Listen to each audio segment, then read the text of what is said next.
అస్మద్గురుభ్యో నమః. శ్రీమతే రామానుజాయ నమః. నేటి మంచి మాట ఒక చిన్న కథ ద్వారా తెలుసుకుందాం. అదొక అడవి. ఆ అడవిలో ఒక అతను నడుచుకుంటూ వెళ్తున్నాడు. అతనికి ఉన్నట్టుండి ఆకలేసింది. ఓ చెట్టుకి అనేక పళ్ళు ఉండటం చూశాడు.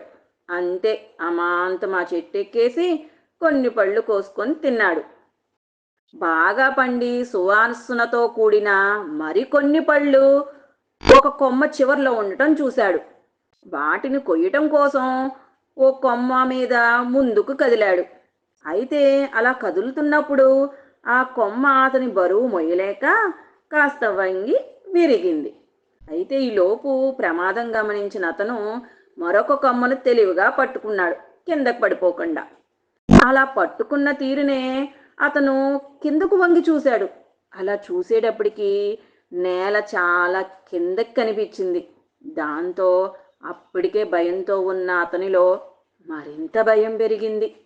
తనెవరినైనా కాపాడితే బాగుంటుందని రక్షించండి రక్షించండి అని అరిచాడు.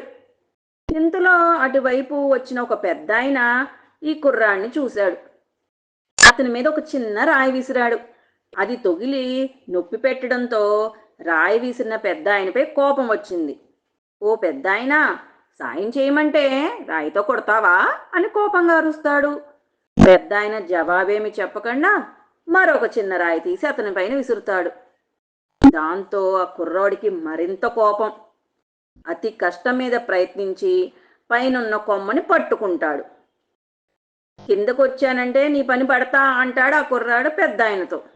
ఆ పెద్దాయన అప్పటికీ ఆగకుండా మరొక చిన్న రాయి విసురుతాడు. ఆ కుర్రాడు మరొక కొమ్మ పట్టుకొని వేగంగా కిందకి దిగొస్తాడు. ఆ పెద్దాయనను తిట్టిన తిట్టు తిట్టకుండా తిడతాడు. అప్పుడు ఆ పెద్దాయన ప్రశాంతంగా ఓ నవ్వు నవ్వి, ఇదిగో, నేను నీకు చేసిన సాయాన్ని నువ్వు గుర్తించలేదు అన్నాడు. అయోమయంగా చూస్తున్న ఆ కుర్రాడిని చూస్తూ, నేను నిన్ను మొదటిసారి చూసినప్పుడు నీ ముఖంలో ఉన్న భయాన్ని చూశాను. ఆ భయంతో నీకు బుర్ర పనిచేయలేదు. నేను రాళ్ళు విసరడంతోనే నీలో క్రమంగా భయం తగ్గిపోతూ వచ్చి ఎలాగైనా ఆ చెట్టు మీద నుండి వచ్చి కిందకి దిగి నా పని పడదామనుకున్నాం. ఈ ఆలోచన ఎప్పుడైతే నీలో మొదలైందో నిన్ను నువ్వు కాపాడుకోవడం మొదలుపెట్టావు. అలాగే కిందకి దిగావు కూడా. నిన్ను నువ్వు కాపాడుకోగలనన్న శక్తి నీలో ఉందన్న విషయం నీకు మొదట్లో తెలియలేదు అని చెప్తూ ఆ పెద్ద ఆయన నడుచుకుంటూ వెళ్ళిపోయాడు. మనమైనా సరే ఏమీ తోచని స్థితిలో ఉన్నప్పుడు మనలో గూడుగట్టుకున్న భయాన్ని, ఆ భయం నుంచి బయటపడాలంటే నెమ్మదిగా ఆలోచిస్తూ ఉంటే మనల్ని మనం కాపాడుకోగలం. సర్వం శ్రీకృష్ణార్పణం.